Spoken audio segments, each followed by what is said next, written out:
'Twas the night before Christmas, and all through the garage, not much had changed. Had silly season been simply a mirage? 2025 going into 2026 was a pretty quiet Cup Series free agent cycle. Zilich to Trackhouse, Suarez to Spire, and Haley to Trucks was about it. But that is almost certainly going to change next year. The 2026 to 2027 cycle has the potential to be one of the wildest in recent memory. According to what's publicly known, only 6 out of 36 drivers have contracts in place for 2027. The other 30 are either going into contract years or their status is currently unknown. Remember, NASCAR doesn't have a free agency period like in other sports. Negotiations and signings happen mid-season. It's not uncommon for a driver to be racing for one team while knowing he is going to move to a different team at season's end. So if you ask me, I don't think it's too early to survey the potential free agency landscape,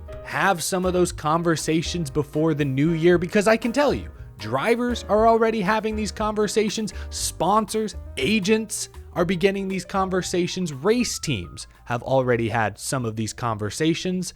So why can't we? I've been doing a lot of Googling, also checking Jayski. Shout out to jayski.com. They do a great job keeping track of this sort of stuff. I've surveyed the public information database and put together this nice little chart to keep track of drivers' known contract status. Like I said, there are only a handful of drivers with contracts we know go beyond this next season, such as Chase Elliott, whose deal with Hendrick goes through 2027. William Byron recently inked a huge extension through 2029. Zane Smith also just a few months ago signed a multi-year extension that should cover at least 2027. Connor Zilich, of course, the rookie just beginning his Trackhouse Cup tenure, and Shane Van Gisbergen also recently signed a multi-year extension that is safe to assume includes 2027 at the very least. That's it. Just those 5. Elliott, Byron, Zane, Zilich, and SVG. That's it. Now, there are a bunch of drivers that have close personal ties to their current team that are unlikely to leave anytime soon. Those drivers include Austin Dillon. He races for his grandfather, of course. I imagine the 3 car is his as long as he wants to keep driving. Brad Keselowski, his name's on the building. He's a co-owner of RFK Racing. The 6 is his as long as he wants it, I assume. Similar situations for, Cole Custer. His dad, Joe Custer, runs the show over at Haas Factory Team. Cody Ware, his dad runs the team. Ty Gibbs, his grandfather runs the team. And I'm going to throw Denny Hamlin onto this category. I guess I could put Denny Hamlin on the bottom tier because he has a contract through 2027. We know that, but we also know that Denny Hamlin was this close to possibly retiring at the end of the 2025 season. If he had won that championship at Phoenix, he said it himself, he would have begged Joe Gibbs to retire. Hamlin has very close ties to Joe Gibbs Racing. If he wins the championship in 26, that could be it. So, you could put Denny on either the middle or the bottom line. Point is, I don't see Denny racing full-time for anyone that isn't Joe Gibbs. Maybe one day he'll make part-time starts for his own team, but that's not happening anytime soon. The final category up here on top, these are drivers we know almost certainly are on expiring contracts. This is a contract year. Those drivers include Austin Cindric, Kyle Larson, Daniel Suarez, Kyle Busch, and Alex Bowman. Now again, there are literally dozens of other drivers who may be on expiring contracts, but these are the 5 we know for sure. Or I should say with near absolute certainty, these are 5 we know are looking for new deals. What I found in doing my research is that a lot of Cup Series drivers signed multi-year deals in 2024. Which covered 2025, 2026, but we're not sure if they cover 2027. Some of them might, some of them might not, which is why the unknown category is so large and why it could not fit onto my handy-dandy visual aid here. Now, full transparency, I'm including Austin Cindric in this tier because he last signed a contract extension in 2023. And remember, last year, after the Penske IndyCar turmoil, Roger was quoted saying Austin has a contract for 2026, but he didn't mention 2027 or beyond. So while Cindric's situation is a little murkier than these other four, and while Penske may not be planning to move him, I still, for the sake of argument, for the sake of this video, felt like I should include him in this tier, but I wanted to add that disclaimer off rip. So here's what I want to do this holiday season. I know I'm dressed like Saint Nick, albeit with a Bucky's Beaver sweater, but allow me to be a little Grinchy for a moment. I want to pit these 5 known 2027 free agents against each other. I want to rank these 5 free agents from number 1 to number 5 heading into this next cycle. These are my rankings right here, right now. Hope you have some fun following along at home. We'll start at 5, and this was tough. I feel like 4 and 5, I was torn between these two. Ultimately, I had to look at the stats. Austin Cindric is the 5th best free agent of this group, I believe. Daniel Suarez, I will put at 4. Funny enough, Cindric and Suarez both finished last season with a 20.9 average finish. But while those numbers may be the same, they're not equal. Daniel Suarez drove for Trackhouse, a Chevy organization that struggled to find speed much of the year, was well documented. Suarez was also in a lame duck situation from at least the midsummer on. Suarez also had 9 DNFs working against his average finish to Austin Cindric's 3. Now, some of that is on Daniel Suarez for crashing, but some of it is also bad luck, and I have evidence to support that. Friend of the channel, Grant, also known as Auto Racing Analytics, shared this post at the end of the year. Suarez had the highest terminal crash rate. So when he spun or whatever, more often than not, it was big, and it knocked him out of the race, hurt his final finish. That data right there suggests to me Daniel Suarez dealt with a little more than his fair share of bad luck last season. So despite that bad luck, despite 9 DNFs, despite being in a slower car most of the year, Daniel Suarez matched Austin Cindric's average finish and actually scored more top 10s than Cindric did, and Cindric was in a Team Penske Ford. That is why Austin Cindric has to be 5th.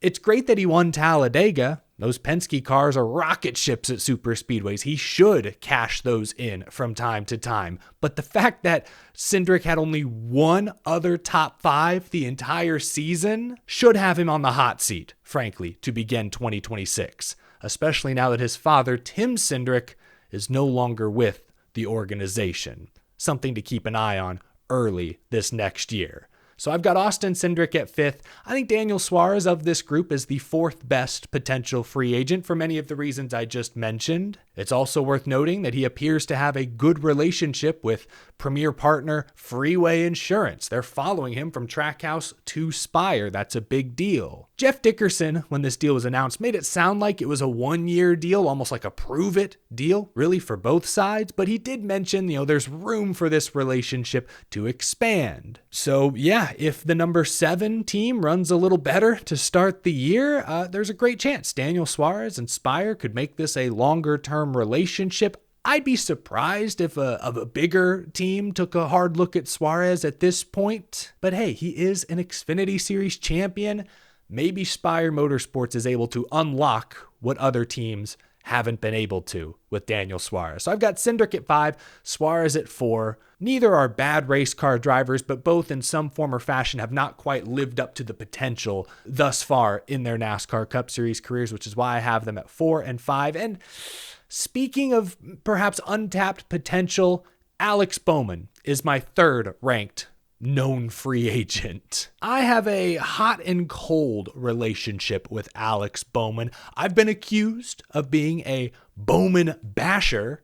All I do is point out that he has 1 win in 3 years. It was a darkness-shortened win, and apparently that makes me a hater for stating that glaring fact. I've tried to make amends with Bowman Nation, like going into 2025, I predicted Bowman would be a serious regular season championship contender. I loved his consistency at the end of 2024. I thought he'd carry that into 2025. And Bowman had an all right 2025 season, I'd argue. I mean, again, no wins. Did make the playoffs on points, wound up 13th in the final standings, but his Hendrick Motorsports teammates finished 1st, 3rd, and 8th. And they each had multiple wins apiece.